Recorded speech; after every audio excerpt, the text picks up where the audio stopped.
दोस्तों, क्या सच में वर्ल्ड वॉर 3 शुरू हो चुका है? क्योंकि पूरे विश्व में घटनाएं कुछ इसी तरह की हो रही है और इसका कारण ये है कि वर्ल्ड में अलग अलग एरियाज में कई सारे फ्रंट खुल चुके हैं और उसी के संदर्भ में अभी रेड सी में टेंशन चल ही रही थी कि तभी ईरान के 16 जहाजों पर एक साथ हमला हुआ है और वहां बुरी तरह से आग लग गई। एक तरह से ये ईरान पर हमला है। और क्यों यूएई के प्रेसिडेंट इंडिया आए थे और पूरा अरब वर्ल्ड जो कभी भारत को आंखें दिखाता था वह अब अमेरिका नहीं बल्कि भारत से सुरक्षा की गुहार कर रहा है। इन सब बातों पर हम डिटेल में बात करेंगे, परंतु आगे बढ़ने से पहले दोस्तों चैनल को सब्सक्राइब कर लें, फॉलो कर लें, जिससे आपके पास हमारी इन्फॉर्मेटिव वीडियो सबसे पहले आ पाए। दोस्तों, अमेरिका ने रूस को यूक्रेन युद्ध में फंसाया तथा रूस ने टेंशन रिलीज करने के लिए ईरान को हेल्प किया ताकि वह इजराइल हमास युद्ध शुरू करा पाए। और वहाँ हिजबुल्लाह व हमास दोनों इजराइल पर हमला करने की तैयारी कर रहे हैं और सभी को मालूम है कि उनकी मदद ईरान ही कर रहा है। अब ईरान इसलिए हमास की मदद करता है क्योंकि इजराइल व ईरान की लड़ाई जग जाहिर है। अगर दोनों का बस चले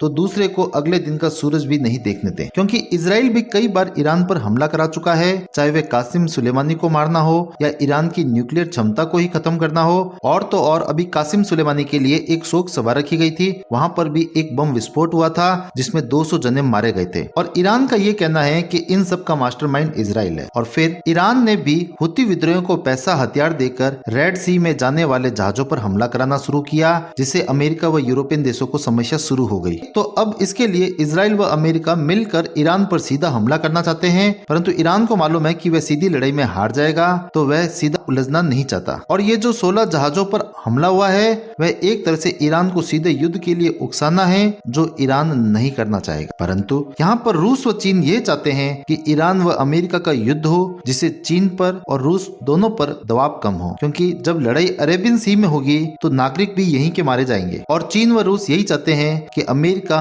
किसी युद्ध में उलझा रहे और वह अपना सुख शांति से अपना काम करता रहे। और इसी बीच यूएई के प्रेसिडेंट मोहम्मद बिन जायद भारत पहुंचे। अब आप सबके मन में ये प्रश्न जरूर उठेगा कि अभी G20 में वे भारत से मिलकर गए थे, तो ऐसा क्या जरूरी हुआ कि वे वापस भारत आए हैं? दोस्तों, वे भारत इसलिए आए हैं क्योंकि यूएई व अरब वर्ल्ड में ज्यादातर सुन्नी मुस्लिम है तथा अमेरिका के फेवर के हैं तथा ईरान शिया बहुल है तथा इस एरिया में ईरान ही सबसे बड़ी सैन्य पावर है। तो अब यूएई को ये लग रहा है कि ईरान भविष्य में हम पर भी हमला करेगा और भारत हमें यहाँ पर सुरक्षा प्रदान करे, क्योंकि भारत के ईरान से तथा अरब वर्ल्ड से और अमेरिका व रूस सभी से अच्छे संबंध है। तो भारत ही ईरान पर यह प्रेशर डाल सकता है कि इस एरिया में शांति बनाई रखी जाए। और यूएई और अन्य अरब देश अमेरिका पर भरोसा बिल्कुल भी नहीं करना चाहते, क्योंकि वह दोगला है। अमेरिका अपने फायदे के लिए किसी को भी कहीं भी फंसा सकता है, चाहे वह अफगानिस्तान हो, तथा अब यूक्रेन युद्ध तो इसका ताजा उदाहरण है, जिसमें वे यूक्रेन को एक तरह से बर्बाद कर चुका है। और अब अमेरिका भी यहाँ पर यही चाहता है कि भारत मिडिल ईस्ट एरिया को संभाले और अमेरिका यहाँ से फ्री होकर चाइना को संभाल पाए। परंतु भारत का साफ कहना है कि भारत खुद अपनी लड़ाई लड़ेगा,